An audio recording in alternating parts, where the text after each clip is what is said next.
Now, Jim, you are the leader of one of the two leaders, or the leader of the Assunto, the Assunto Dukes tribute band. Yes. And y'all are about to start playing and recording. We're going to see in a minute a clip of some people recording, and it's going to be a special clip for a special reason. I'll let Dino explain. But you're leading this band, so I mean, what is it? Do you feel like a big thumb on your head, like you got to do something, or is it more like, oh, okay, I'm feeling some stardust sprinkling on my head because I'm dragging this back out? It's probably a combination of the two. I mean, Dino and I moved to town about a year ago, and Dino and I had known each other for many years. But once we got to town, or actually was visiting, we had a 1-hour meeting that turned into about a 6-hour meeting. And then after a couple more phone conversations, he said, you know, this is the time. It's kind of organically happened for us to form the Assunto Dixieland tribute. And we scouted, you know, New Orleans, and there's so many great musicians in this town. But we got guys that we feel embody the style of the 1950s and early 60s Dukes of Dixieland, and guys who really appreciate the Assunto heritage and the Assunto legacy. And I'll let Dino tell you about the guys that we've got.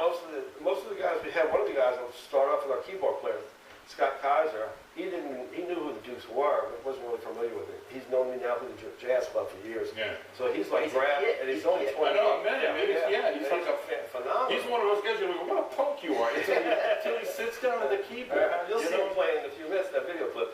Then we got Ryan Burge, who's a co-leader with Jim here, and Ryan plays clarinet. Without a doubt, I would say he embellishes the style of Frank and Freddie Assunto Dukes like nobody else. Another Jack Mayhew, let's put it that way. Oh. I mean, he's in that caliber. I know Jack Mayhew. And, you know, and trombone, and poor Alex Holmes, I love the guy. He's a great trombone player. He's working his tail off to try to emulate and be like Freddie to a certain degree. And one of the things I said is, all of us in the band talked about this, and Jim Thornton, also the trumpet player, and Mark Joseph, who's playing drums. So look, the Dukes are dead. Frank and Freddie are dead. We're never going to try to get out on stage and say, hey, we are them. You're not them. No. You know what you are? You're good musicians who are going to pay tribute to these guys and play in their arrangements and their style, but be yourself.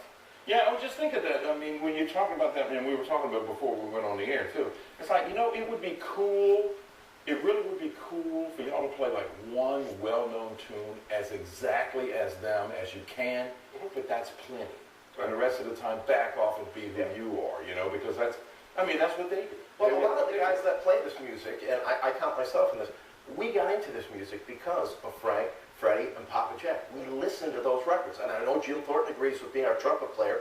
Alex Holmes, our trombone player, he started playing trombone because he loved Freddie Assunto. Well, there you go. Let's listen to now. Who you got coming up? Here's some old pictures of them actually playing. Oh, yeah, those are striped. That's in the Blue Room, isn't it? No, that's Reno. Oh, that's Reno. I see the bar now. They never had that good. Yeah, now that's the famous door right there, approximately 1951 or 52. And you see the jackets, the outfits, and then Betty Owens, and she always dressed to kill. You know, that's the famous door still. And then again, the video that you're going to watch is going to be Lexie Assunto, who is Frank Assunto's granddaughter, my niece. Okay. And she'd be saying she was taught how to sing as a child by Betty Owens, the Duchess. Yeah. So as a very young girl. And I knew that she was singing. I knew that she kept on singing, but I hadn't heard her in a while. When this whole thing came about, but we were already doing the band. I never thought in my mind about any girl singer. This man right here takes it upon himself to contact Lexie through Facebook to find out this or that. And Lexie says, oh yeah, I sing. He comes to me and says, oh, Dino, you think we could get Lexie to try out for the band, be in the band? I'm like, yes, my niece, and that's Frank's granddaughter. I said, what if she's no good?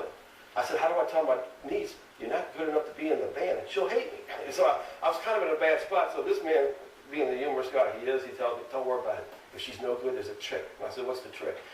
Turn her mic down, the band plays louder. I said, so okay. You sound like you went down that path. Hey, let's listen to Lexie sing her grandpa's music.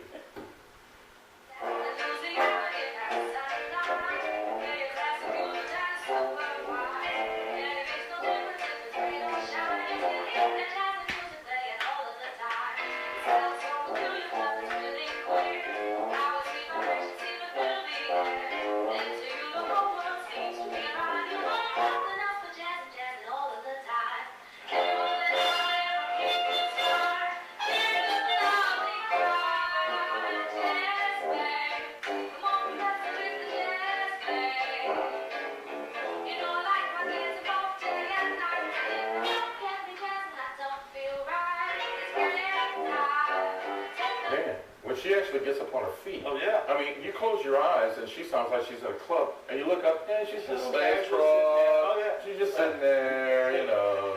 But when she gets all dialed up, man, you're gonna put her in a cool outfit like Oh, that? not like this. She'll move like No, that. put her in one of those. Come on, it's the 21st century. Come on. But you gotta look, when you look at it, she's reading the lyrics. It was Off her phone, yeah. because it was the first time she ever sang the song. She knew what That's, song. I mean, that's like sight singing. Yeah, she just now sat there and said, let's do this one. I know the song.